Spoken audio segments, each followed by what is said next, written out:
Jumpa kembali di MDT Journey Inspiration of Life. Pagi ini saya mau coba sharingkan teman-teman dengan temanya hari kedatangan Tuhan bagi kita adalah saat kita percaya Tuhan dan lakukan firman Tuhan secara total.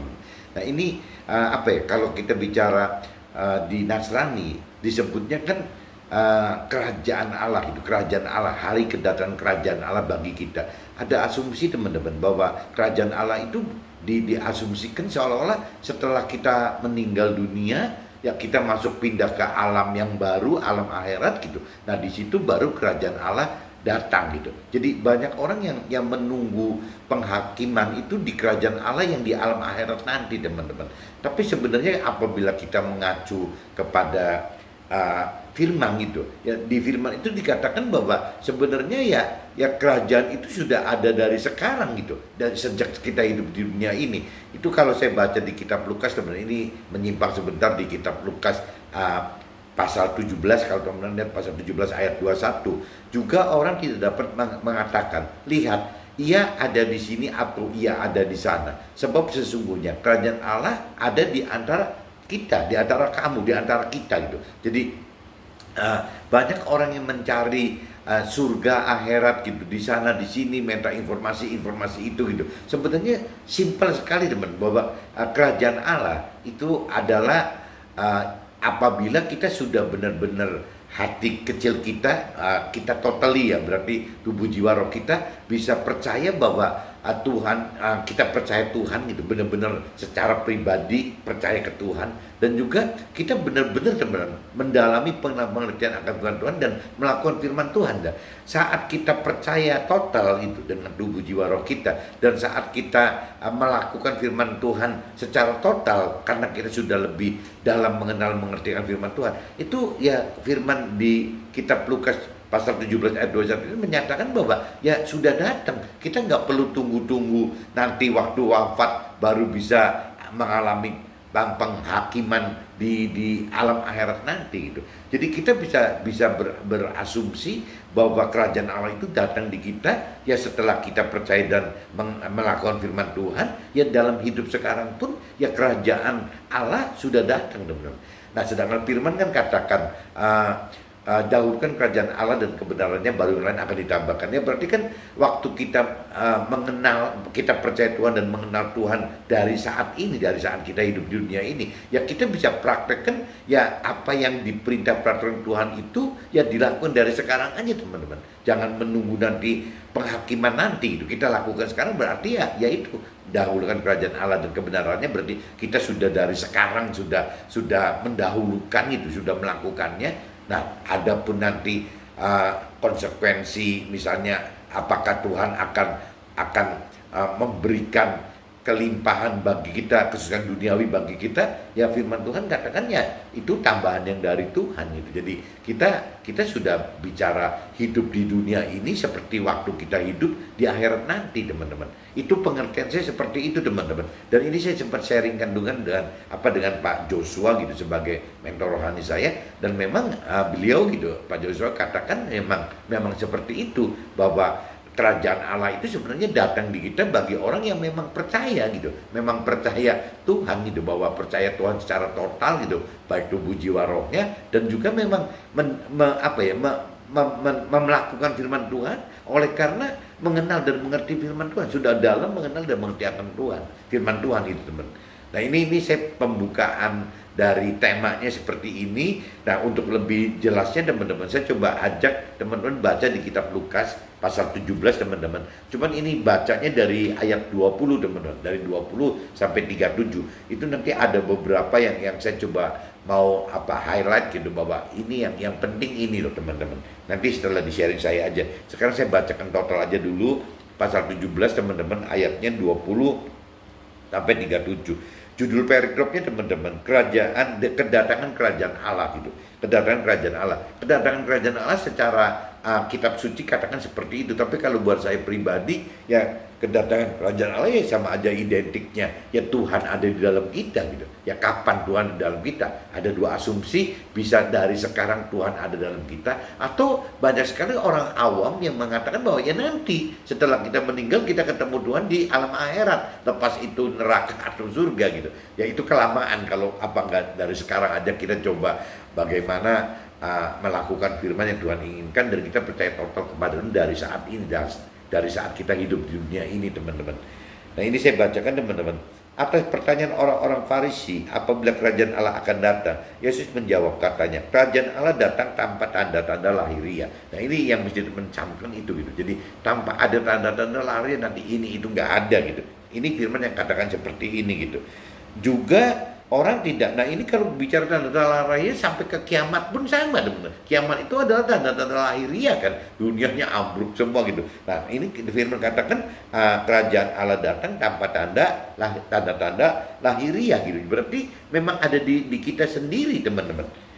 Juga orang tidak dapat mengatakan, lihat ia ada di sini atau ia ada di sana, sebab sesungguhnya kerajaan Allah ada di antara kamu. Nah ini yang tadi dikatakan kan di ayat 21-nya gitu ya, kitab Lukas pasal 17 ayat 21 nyatakan begitu. Juga orang tidak dapat mengatakan, lihat ya kerajaan Allah itu ada di sana, kerajaan Allah itu ada di sini gitu. Bukan seperti itu, sebab sesungguhnya kerajaan Allah ada di antara kita, antara kamu gitu. Ya berarti kedatangan Tuhan itu tergantung dari kitanya sendiri, teman-teman. Perception kita gimana? Nah Pak Joshua katakan ya tergantung dari kita percaya nggak gitu. Kita percaya kepada Tuhan secara total nggak, baik tubuh, jiwa, dan roh tuh. Kita benar-benar mendalami belum gitu pengenalan pengertian Tuhan. Pak Joshua katakan seperti itu, dan memang cocok gitu dengan firman yang di ayat 21 ini gitu, bahwa sebab sesungguhnya kerajaan Allah ada di antara kita. Dan ia berkata kepada murid-muridnya, akan datang waktunya kamu ingin melihat satu daripada hari-hari anak manusia itu, dan kamu tidak akan melihatnya. Dan orang akan berkata kepadamu, lihat ia ada di sana, lihat ia ada di sini. Jangan kamu pergi ke situ, jangan kamu ikut gitu. Jangan kamu ikut. Sebab sama seperti kilat memancar dari ujung langit yang satu ke ujung langit yang lain, demikian pula kelak halnya anak manusia pada hari kedatangannya. Nah ini jadi susah ditebak, teman-teman. Tetapi ia harus menanggung banyak penderitaan dahulu dan ditolak oleh angkatan ini. Dan sama seperti terjadi pada zaman Nuh, demikian pula halnya kelak pada hari-hari anak manusia gitu. Zaman Nuh itu juga banyak yang ditolak gitu. Nabi Nuh katakan disuruh naik ke bahteranya, nggak ada yang mau gitu. Jadi cuma keluarganya Nabi Nuh aja, Nabi Nuh, istri, anak-anaknya dan mantunya saja. Tidak ada orang lain, teman-teman. Mereka makan dan minum, mereka kawin dan dikawinkan, sampai kepada hari Nuh masuk ke dalam bahtera. Lalu datanglah air bah dan membinasakan mereka semua. Demikian juga seperti terjadi di zaman Lot. Mereka makan dan minum, mereka membeli dan menjual, mereka menanam dan membangun gitu. Tetapi pada hari Lot pergi keluar dari Sodom, turunlah hujan api dan hujan belerang dari langit dan membinasakan mereka semua. Nah ini ceritakan gitu, teman-teman. Jadi manusia dunia itu mengharapkan dunia, hal-hal duniawi gitu. Tapi waktu zamannya Nabi Nuh itu ya akhirnya tenggelam semua, teman. Kena air bah, tenggelam semua juga toh tidak dapat apa-apa gitu. Begitupun zamannya Lot gitu kan, zamannya Lot itu juga sama. Ya kena hujan belerang dari langit dan membinasakan mereka semua gitu. Jadi mereka turunlah hujan api dan hujan belerang ya dari langit dan membinasakan mereka semua. Toh juga tidak terbawa apa-apa, cuma Lotnya aja gitu, cuma Nabi Nuhnya aja. Demikianlah halnya kelak pada hari di mana anak manusia menyatakan dirinya. Barang siapa pada hari itu sedang di peranginan di atas rumah dan barang-barang yang ada dalam rumah, janganlah dia turun untuk mengambilnya. Dan demikian juga orang yang sedang di ladang, janganlah dia kembali. Nah ini dinyatakan bahwa kita jangan terlalu terikat oleh hal-hal duniawi, teman-teman, karena pada saatnya akan ditinggalkan semua gitu.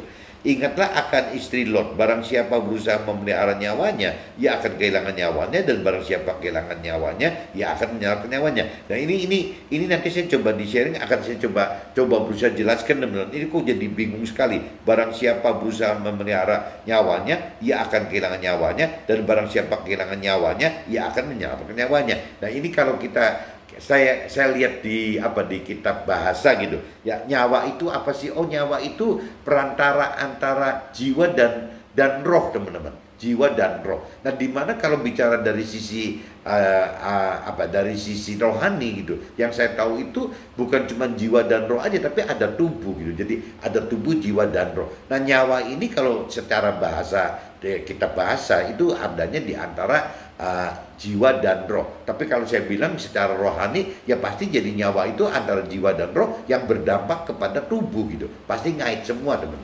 Cuman perkataan nyawa itu begitu. Jadi kalau nyawa ini mati diambil, ya berarti jiwanya, rohnya dan tubuhnya mati. Nah, cuman kalau secara rohani, roh ini yang terus akan naik gitu, dan akan nanti di akhir itu membawa jiwa dan tubuh yang baru, teman-teman, di langit baru dan bumi baru gitu. Ceritanya kurang lebih gitu, cuman nanti mungkin detail sekali ya mesti tanya mentor Rohani karena saya kurang mengikuti ini gitu. Cuma garis besarnya gitu, teman. Jadi nyawa yang dikatakan di sini nyawa itu supaya nggak bingung, jadi ada nyawa yang terkait dengan jiwa dan ada nyawa yang terkait dengan roh. Yang saya maksud itu, jadi nyawa ini bisa dua. Apabila nyawa ini terlalu ngaitnya dengan jiwa, berarti pikiran perasaan kehendak kita ini, apakah ini maksudnya jadi akhirnya malah kehilangan nyawa gitu ya. Yang mestinya masuk ke dunia rohani, nyawanya berhenti di jiwa gitu. Nah, tapi kalau orang yang rela kehilangan nyawanya, maksudnya nyawa di jiwanya, ya pasti nyawa ini akan masuk ke dalam roh gitu. Nah, ini roh, nyawa ini yang menyelamatkan. Saya pengertian saya seperti itu, teman-teman. Tapi nggak ada salahnya kalau teman-teman juga coba sharingkan dengan mentor-mentor ini, siapa tahu ada jawaban yang lebih tepat lagi gitu, Pak. Itu apa sih maksudnya gitu, nyawa ini gitu. Aku berkata kepadamu, pada malam itu ada dua orang di atas satu tempat tidur, yang seorang akan dibawa dan yang lain akan ditinggalkan. Nah, ini kalau cerita khusus di ayat 34, teman, ini kan ceritanya pada malam itu ada dua orang di atas satu tempat tidur. Yang mungkin yang paling wajar, paling umum kan pasangan suami istri kan. Jadi di sini dikatakan suami istri pun yang satu akan dibawa, yang satu akan ditinggalkan. Berarti tidak ada kaitan gitu kalau suami istri di dunia ini seolah hidup berdua gitu, secara formality hukum gitu berdua, secara duniawi juga berdua. Tapi kalau bicara roh, ini ada konsekuensi bisa terpisah, teman. Tergantung dari pribadi si suami dan pribadi si istrinya. Jadi nggak bisa gitu suami istri satu paket ke bawah-bawah, nggak bisa. Dalam rohani itu ya urusan suami ya pribadinya suami terhadap Tuhan, urusan istri terhadap pribadinya istri terhadap Tuhan, itu nggak bisa digandengkan, teman. Secara hukum dunia bisa digandengkan, tapi kalau secara hukum rohani nggak bisa, teman. Ya paling ya di mata Tuhan boleh suami istri itu satu gitu, tapi pertanggung jawabnya ya masing-masing gitu, teman. Ada dua orang perempuan bersama-sama menghilang, yang seorang akan dibawa dan yang lainnya akan ditinggalkan. Kalau ada dua orang di ladang, yang seorang akan dibawa dan yang lainnya akan ditinggalkan. Kata mereka kepada Yesus, di mana Tuhan? Di mana Tuhan itu? Di mana ada Tuhan? Katanya kepada mereka, di mana ada mayat, di situ berkerumun burung nasar. Jadi ya Tuhan itu ya diibaratkannya seolah-olah ya Tuhan ya hadir gitu, hadir kepada orang-orang yang memang membutuhkan hidup dengan benar gitu. Ya Tuhan hadir gitu, akan hadir. Tuhan bakal mencari gitu keselamatan untuk orang-orang yang bagaimana bisa masuk ke dalam akhirat, di keselamatan kekal nanti gitu.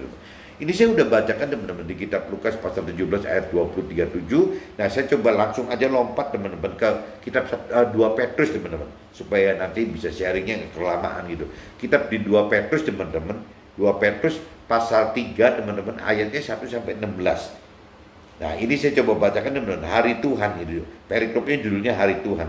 Saudara-saudara yang kekasih, ini sudah surat yang kedua yang kutuliskan kepadamu. Di dalam kedua surat itu, aku berusaha menghidupkan pengertian yang murni oleh peringatan-peringatan, supaya kamu mengingat akan perkataan yang dahulu telah diucapkan oleh nabi-nabi kudus, dan mengingat akan perintah Tuhan dan juru selamat yang telah disampaikan oleh rasul-rasulmu kepadamu gitu. Yang pertama harus kamu ketahui ialah bahwa pada hari-hari zaman akhir akan tampil pengejek-pengejek dengan ejekan-ejekannya, yaitu orang yang hidup menuruti hawa nafsu gitu. Nah, ini teman-teman jangan bingung nih, kalau zaman-zaman akhir seperti sekarang itu banyak sekali orang yang mengejek, katanya gitu, firman katakan mengejek-ngejek bahwa ngejek-ngejek urusan orang yang berusaha hidup benar sesuai rohani gitu. Tapi ya akan diejek oleh orang-orang yang hidup menuruti hawa nafsu gitu, orang-orang dunia gitu, orang-orang yang berkeyakinan mungkin gitu. Kata mereka, di mana kan janji tentang kedatangan Tuhan itu? Sebab sejak Bapa leluhur itu meninggalkan segala sesuatu, tetap seperti semula pada waktu dunia diciptakan. Nah ini kan kesannya kalau orang kan asumsinya begini dong. Ya kapan sih gitu? Ya kalau bicara kedatangan Tuhan itu kan diibaratkan orang dunia kan kiamat, teman. Kapan sih kiamat datang gitu? Kapan sih Tuhan datang gitu? Selalu orang dunia berpikir begitu. Nah, yang tadi saya sharingkan di kitab Lukas 17 pasal 17 ayat 21 tadi 21. Nah, itu kan dikatakan memang ya kedatangan Tuhan itu tergantung dari kitanya sendiri. Kalau kita percaya Tuhan dan kita melakukan firman Tuhan, ya berarti sudah datang. Seperti yang sharing dengan Pak Yosua dengan saya yang pernah terjadi gitu. Nah, ini tapi orang dunia kadang-kadang nggak mikir begitu, teman. Jadi seolah ditunggui gitu, ditunggu kapan itu nggak buktinya nggak datang. Kata mereka tuh, diulang lagi, di mana kan janji tentang kedatangannya? Sebab sejak Bapak leluhur kita meninggal, segala sesuatu tetap seperti semula pada waktu dunia diciptakan. Tidak ada perubahan apa-apa kok. Nah, sampai udah berapa turunan leluhur kita meninggal juga nggak ada apa-apa. Ya mungkin teorinya kiamat itu nggak datang-datang, teman. Nah kiamat ya kalau secara duniawi dinyatakan kiamat itu untuk semua, tapi kalau bicara ke pribadi kita terhadap Tuhan ya masing-masing, teman, bukan kiamat yang diartikan secara total gitu loh. Nah, mereka sengaja tidak mau tahu bahwa oleh firman Allah langit telah ada sejak dahulu dan juga bumi yang berasal dari air dan oleh air gitu. Jadi udah ada gitu. Dan bahwa oleh air itu bumi yang dahulu telah binasa dimutakan oleh air bah zamannya Nabi Nuh kan. Tetapi oleh firman itu juga langit dan bumi yang sekarang terpelihara dari api dan disimpan untuk hari penghakiman kebinasan orang-orang fasik gitu. Akan tetapi saudara-saudaraku yang kekasih, yang satu ini tidak boleh kamu lupakan, yaitu bahwa di hadapan Tuhan satu hari sama seperti 1000 tahun dan 1000 tahun sama seperti satu hari. Nah ini kan kalau bicara firman Tuhan begitu tuh ya. Tuhan tidak lalai menepati janjinya, sekalipun ada orang yang menganggapnya sebagai kelalaian. Kenapa kiamat-kiamat nggak datang-datang itu ya dianggapnya kata orang-orang dunia yaitu kelalaian Tuhan gitu. Tuhan tidak lalai menepati janjinya, sekalipun ada orang yang menganggap sebagai kelalaian. Tetapi ia sabar terhadap kamu, karena ia mengendaki supaya jangan ada yang binasa, melainkan supaya semua orang berbalik dan bertobat gitu. Tetapi hari Tuhan akan tiba seperti pencuri. Pada hari itu langit akan lenyap dan gemuruh yang dahsyat dan unsur-unsur dunia akan halus dalam nyala api. Dan bumi dan segala yang ada di atasnya akan hilang lenyap. Jadi jika segala sesuatu itu akan hancur secara demikian, betapa suci dan salehnya kamu harus hidup. Yaitu kamu yang menantikan dan mempercepat kedatangan hari Allah. Pada hari itu langit akan binasa dalam api dan unsur-unsur dunia akan hancur oleh nyalanya. Nah, tetapi sesuai dengan janjinya, kita menantikan langit yang baru dan bumi yang baru di mana terdapat kebenaran. Ini cerita keselamatan akhirat, teman-teman. Sebab itu saudara-saudaraku yang kekasih, sambil menantikan semuanya itu, kamu harus berusaha supaya kamu kedapatan tak bercacat dan bernoda di hadapannya dalam perdamaian dengan Dia gitu. Nah, anggaplah kesabaran Tuhan kita sebagai kesempatan bagimu untuk beroleh selamat. Seperti juga Paulus, saudara kita yang kekasih, telah menulis kepadamu menurut hikmat yang dikaruniakan kepadanya. Hal ini dibuatnya di semua suratnya. Apabila ia berbicara tentang perkara-perkara ini dalam surat-suratnya, itu ada hal sukar dipahami, sehingga orang-orang yang tidak memahaminya dan yang tidak teguh imannya memutarbalikannya menjadi kebinasaan mereka sendiri, sama seperti yang juga mereka buat dengan tulisan-tulisan yang lain. Nah ini saya sudah bacakan kitab Lukas pasal 17 ayat 20-37 teman-teman, dan saya cross gitu dengan 2 Petrus pasal 3 ayat 1 sampai 16. Nah, saya coba masuk ke dalam sharing saya, teman-teman. Ini di dalam draft sharing saya, teman-teman. Itu saya catat gitu. Banyak asumsi tentang kedatangan kerajaan Allah diidentikan dengan hari kiamat gitu, secara fisik dunia atau hari kematian kita. Ya kan dua, ada kemudian banyak orang dunia katakan begitu, teman. Jadi kiamat itu bisa kiamat memang kiamat datang gitu, atau kita meninggal ya. Apakah itu berarti kiamat yang bicara pribadi kita gitu. Nah, biasanya kalau orang sudah bicara kiamat ya pasti terkaitnya dengan penghakiman Tuhan gitu saat itu.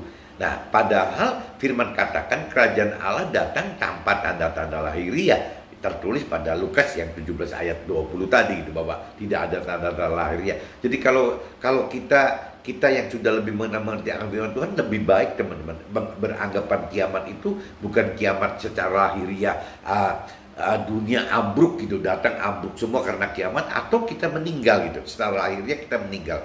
Nah, kalau menurut pengertian saya, ya harusnya yang benar itu adalah kerajaan Allah datang, Tuhan datang itu ya harus kapan kita bisa percaya Tuhan gitu secara total, baik dari jiwa kita, dari tubuh kita, dari roh kita gitu. Ya bagaimana kita bisa percaya Tuhan datang gitu, memang ada dalam kita. Dan juga ya kita harus mendalami terus teman-teman pengenalan akan Tuhan gitu, untuk bisa lebih mampu mengerti maksud firman Tuhan dari sisi Tuhan gitu. Ya harus bisa lebih mampu melakukan firman Tuhan seperti yang Tuhan kehendaki gitu.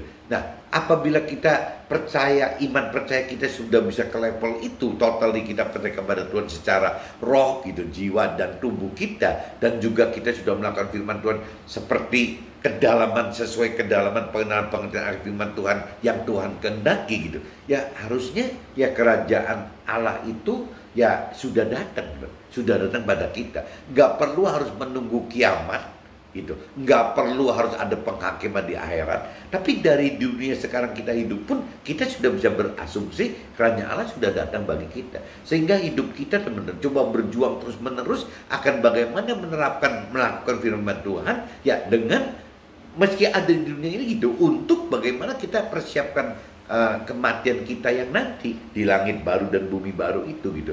Ini pengertian ini saya sempat sharingkan dengan Pak Joshua teman-teman, yang saya pernah sharingkan itu ya seperti itu. Jadi jangan menunggu lagi gitu, seharusnya sejak di dunia ini pun kita bisa mengalami hari kedatangan Tuhan. Cuman ini sifatnya pribadi masing-masing teman-teman. Nah, dan pada Lukas 17:21 yang tadi dikatakan gitu, jika juga orang tidak dapat mengatakan, lihat ia ada di sini dan ia ada di sana gitu ya, sebab sesungguhnya kerajaan Allah ada di antara kamu, di antara kita gitu. Jadi kadang-kadang orang bingung sendiri menunggu nanti apakah kedatangan kerajaan Allah itu datang itu sekarang gitu ya, di mana, di sana apa di sini, atau nanti di situnya di akhirat gitu ya.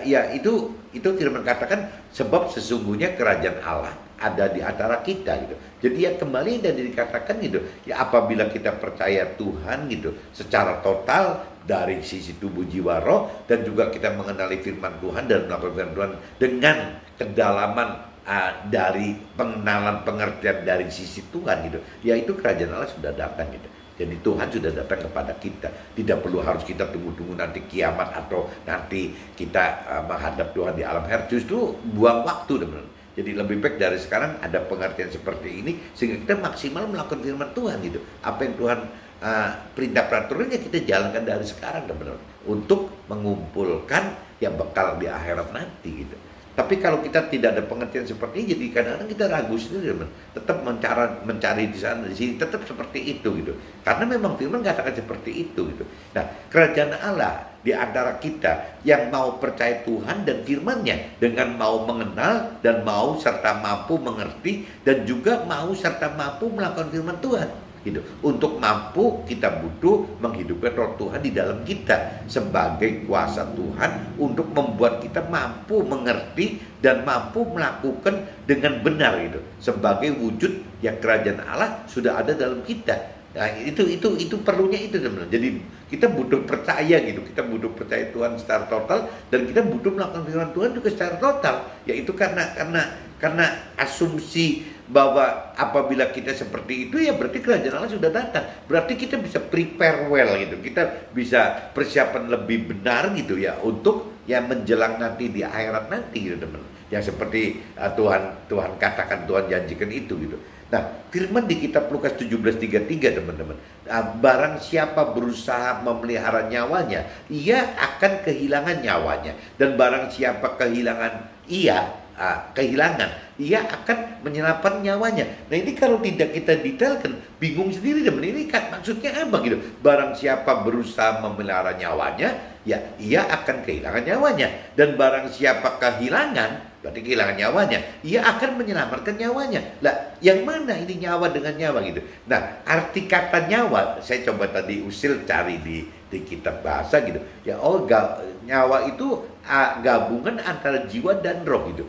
Gabungan antara jiwa dan roh. Nah, sebenarnya di kitab bahasa juga ada tulisannya kaitannya jiwa, roh, dan tahu-tahu lompat ke fisik gitu, ke tubuh gitu. Jadi ya mirip-mirip di rohani juga katakan begitu gitu. Ya bahwa kita ini manusia terdiri dari tubuh, jiwa, dan roh gitu. Manusia itu memang secara rohani begitu benar. Nah, jadi kalau saya masuk ke dalam firman di kitab Lukas 17:33 ini gitu yang bicara nyawa itu, ya saya coba asumsikan nyawa itu ada di antara jiwa dan roh, di mana nanti nyawa ini dengan jiwa dan roh pasti terkait dengan tubuh, teman-teman. Jadi 4 unsur itu pasti tertarik gitu. Nah, tapi karena di firman Tuhan biasanya nyawa itu ya cuman lebih dideklar dengan jiwa dan roh saja gitu. Berarti di sini ya di perantaraan jiwa dan roh, nyawanya gitu. Nah, dan di sini arti kata nyawa dalam kitab bahasa adalah gabungan antara jiwa dan roh serta tubuh, di mana ya jiwa adalah pikiran, perasaan, dan kehendak kita. Itu yang namanya jiwa, teman-teman. Jiwa itu adalah pikiran, perasaan, dan kehendak kita. Itu jiwa gitu. Nah, sedangkan yang dapat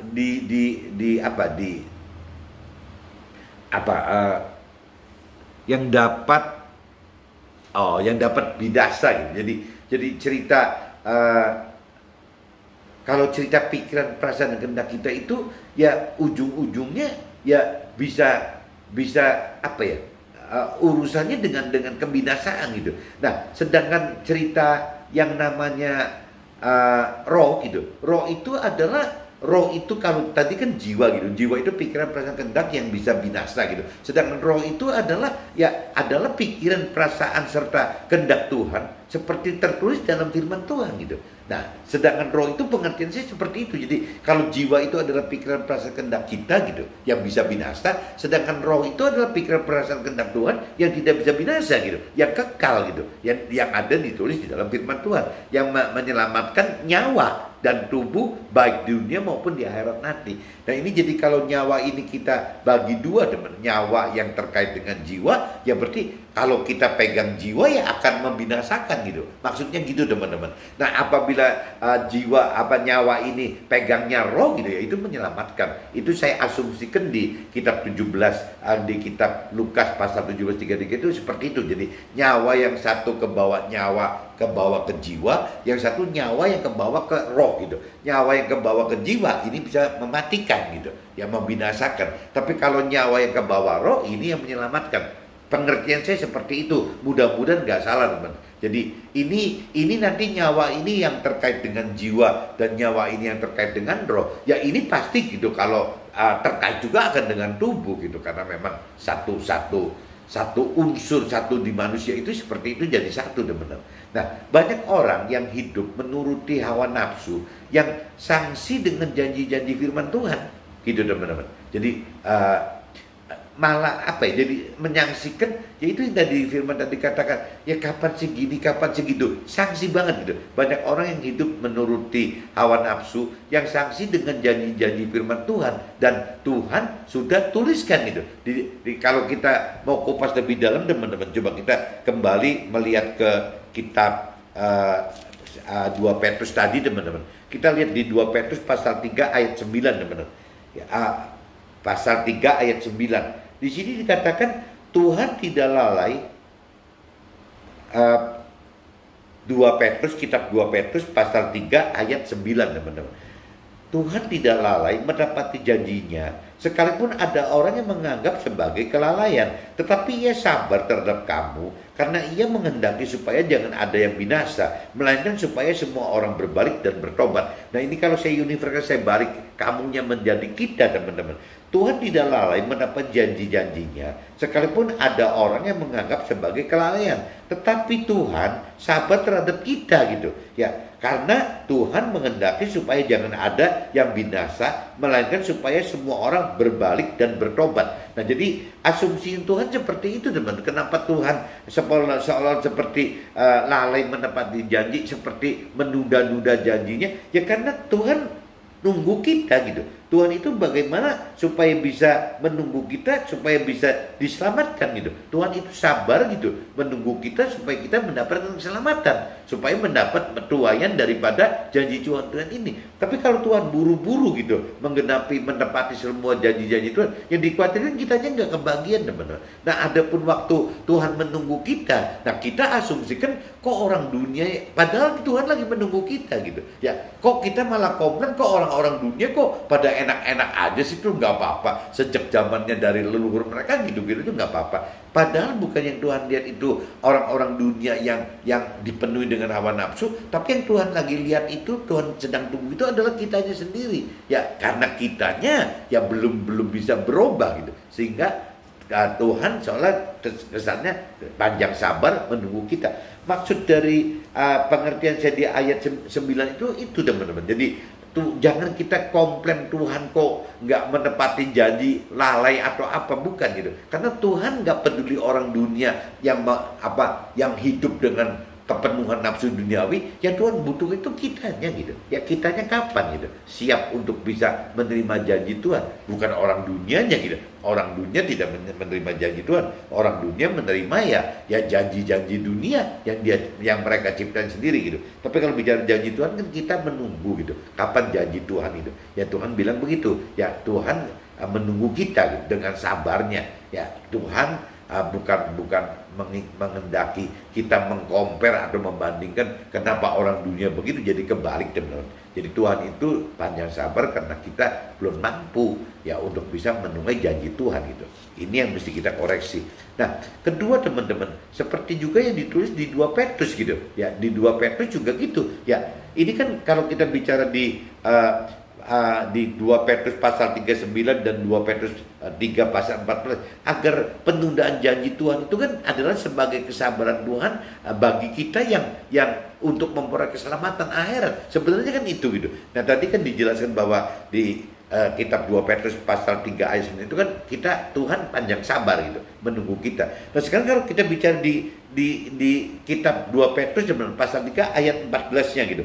Sebab itu saudara-saudaraku yang kekasih, sambil menantikan semuanya ini, kamu harus berusaha supaya kamu kedapatan tak bercacat dan bernoda di hadapan Tuhan dalam perdamaian dengan Dia. Nah, ini saya coba di universalkan lagi. Sebab itu saudara-saudaraku yang kekasih, sambil menantikan semuanya itu, kita harus berusaha supaya kita kedapatan tak bercacat dan tak bernoda di hadapan Tuhan dalam perdamaian dengan Tuhan. Nah, ini kembali lagi, jadi ya kita harusnya saat menunggu gitu, menunggu kerajaan Allah datang, menunggu janji-janji Tuhan itu datang gitu. Ya kita itu harus kembali lagi seperti ayat ini katakan gitu. Kita harus berusaha supaya kita kedapatan tak bercacat dan tak bernoda di hadapan Tuhan gitu. Nah, ini berarti kan kita mesti koreksi diri, apakah kita masih bercacat dan bernoda gitu.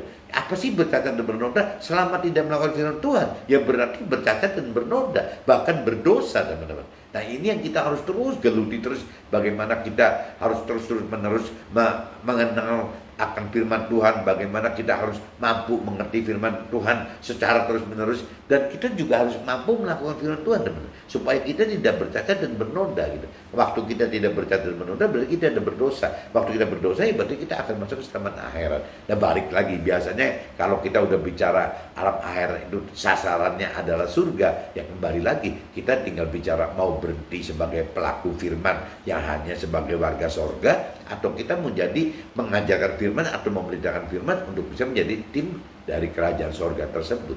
Mudah-mudahan pagi ini sharing ini bisa ditangkap teman-teman. Jadi kerajaan Allah ini ya, kalau saya bisa asumsikan kerajaan Allah, kerajaan Tuhan, kerajaan sorga, ya bahkan saya bisa asumsikan ya kapan sih Tuhan hadir di hati kita gitu. Oke teman-teman, see you, bye-bye.